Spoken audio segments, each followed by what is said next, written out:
ही शिक्षा झाल्याशिवाय या गोष्टीला आळा बसणार नाही। कि आप भी जरा लड़कियों पे अपने लड़कियों पे ख्याल रखो आणि ह्या घटना घडू नये यासाठी आपली सुद्धा जबाबदारी आहे एक नागरिक म्हणून। मुझे जात पात से कुछ भी नहीं करना है, मैं तो चाहती हूँ कि उससे फांसी दे। अचलपूरच्या घटनेच्या विरोधात चांदूर बाजारमध्ये विविध पक्षातील महिला पदाधिकारी आक्रमक झाले असून आरोपीवर कठोर कारवाई करण्यासाठी महिला शक्ती आता रस्त्यावर उतरलेली आहे। यामध्ये नगरपालिकेच्या नगराध्यक्ष जिजाऊ ब्रिगेडच्या महिला पदाधिकारी यासह मुस्लिम सामाजिक कार्यकर्त्या महिला सुद्धा आक्रमक झाल्या आहेत। आरोपी आयन याच्या विरोधात कठोर कारवाई करण्यासाठी महिलांनी आपली संतप्त प्रतिक्रिया दिली आहे। पाहुयात ती। मैं चांदूर बाजार की समाज सेविका हूँ और मैं यही चाहती हूँ जिसने गलती की है, और बाकी तो नहीं, लेकिन जिसने गलती की है उसको छोड़ना नहीं है। मैं तो चाहती हूँ कि उससे फांसी दे, डायरेक्ट शूट फांसी के, डबल ऐसा आया ना खड़ा ना हो सके। क्योंकि ये जब भी प्रकरण ऐसे आते हैं तो हम लेडीज़ों को दिल को ऐसा धक्का लगता है क्या आगे चल के हमारी बेटियां सुरक्षित रहेंगी या नहीं रहेंगी। क्योंकि पहले ही तो अपन सोच रहे कि हर जगह जगह कैमरे लगाने सोच रहे, बोल रहे, लेकिन लगवा नहीं रहे।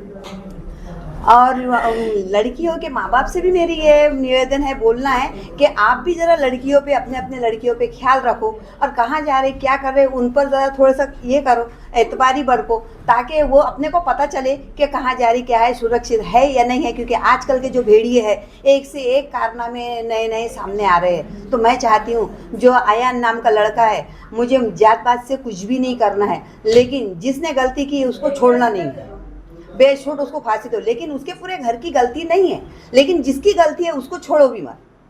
और ऐसा व्यक्ति डबल तैयार ना हो, डबल कोई ऐसा पैर ना उठा सके, ऐसी कार्रवाई दो सख्त। ही घटना अतिशय निंदनीय आहे। नुकतीच नाशिक येथे अशोक खरातचं एक प्रकरण उघडकीस आलं, ते पण आम्हाला अतिशय गंभीर वाटलं होतं, परंतु हे त्याहीपेक्षा आम्हाला असं गंभीर असं प्रकरण वाटत आहे। आणि परतवाडा म्हणजे आमच्या जण कुटुंबातच घडलं आहे असं आम्हाला यावरून वाटत आहे। आणि हे प्रकरण अतिशय गंभीर आहे याचं कारण की यामध्ये जो आरोपी आहे तोही अतिशय तरुण आहे, अगदी म्हणजे 19 वर्षाचा तो आहे, आणि ज्या मुली आहेत त्याही तरुण आहे। म्हणजे ही तरुण पिढी आता म्हणजे अगदी भरकटलेली आहे, वेगळ्या दिशेने जात आहे। आणि आमची जबाबदारी आहे, आम्ही एक सामाजिक कार्यकर्ते असू किंवा पालक म्हणून आम्ही तुमच्यासमोर ह्या समस्या मांडतो आहोत की हे ज्या काही घटना आहेत ह्या प्रत्येकाच्या आहे, याला काही जात धर्म काही नाही आहे किंवा हे याच जातीचे आहे किंवा हिंदू आहे मुस्लिम आहे, हा रंग देण्याची अजिबात गरज नाही आहे, हे कोणी देऊही नये आणि या गोष्टीमध्ये कोणी राजकारणही करू नये। हा सामाजिक प्रश्न आहे, हा प्रत्येकाचा प्रश्न आहे, प्रत्येकाच्या घरचा प्रश्न आहे, असं सोडवायचा आहे। आणि म्हणूनच सर्व नागरिकांना आम्ही आपल्या चॅनलच्या माध्यमातून आवाहन करू इच्छितो की ह्या अशा घटना घडू नये यासाठी आपण प्रतिबंधात्मक कारवाई केली पाहिजे। प्रशासनाला वेळोवेळी जागृत केलं पाहिजे की जिथे आपल्या नगरामध्ये आपल्या शहरामध्ये काही कमतरता असतील, CCTV असेल, काही स्ट्रीट लाईट असतील आणि काही असे स्पॉट असतील की तिथे ह्या घटना कृत्य हे काही वाईट घटना घडत आहे, आपणही प्रशासनाकडे वेळोवेळी जावं। कारण की काय असतात, नागरिकच आज एवढे म्हणजे हे झालेले आहेत की या अशा गंभीर गोष्टींकडे त्यांचं लक्ष नाही। आणि ह्या घटना घडू नये यासाठी आपली सुद्धा जबाबदारी आहे एक नागरिक म्हणून आम्ही आज सर्व पक्ष असतील, सर्व सामाजिक संघटना असतील, ज्याही महिला या सामाजिक क्षेत्रामध्ये काम करतात त्या पुढे येऊन हे सर्व करत आहोत। निश्चितच, कारण ही शिक्षा झाल्याशिवाय या गोष्टीला आळा बसणार नाही। परंतु त्यासाठी हे जे काही घटना घडलेल्या आहेत, ज्या मुली याला बळी पडलेल्या आहेत, त्यांनी पुढे येणे गरजेचं आहे, त्यांनी तक्रार नोंदविणे गरजेचं आहे। जर या प्रकरणामध्ये त्यांच्या कुटुंबाकडून किंवा त्या मुलींकडून तक्रार दाखल झाली नाही तर हा आरोपीसुद्धा मोकाट लवकरच सुटणार आहे। त्यामुळे अशा घटना घडल्यानंतर बदनामी तर शेवटी होणारच आहे, तशीही होते आहे, तरी सगळ्यांनी म्हणजे अगदी न घाबरता पुढे येऊन प्रशासनाला सुद्धा सहकार्य करणं तेवढंच गरजेचं आहे। हां, मी मनीष नांगलिया, नगराध्यक्ष चांदूर बाजार नगरीचे।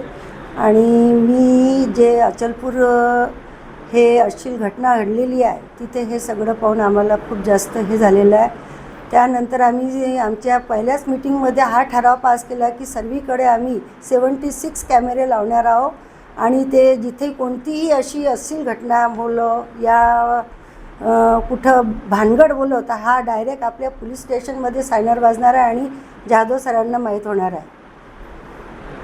या संदर्भात आपण ठराव पारित केला? हो, 100% तो नाही झाला, पण 80% ठराव पास झालेला आहे।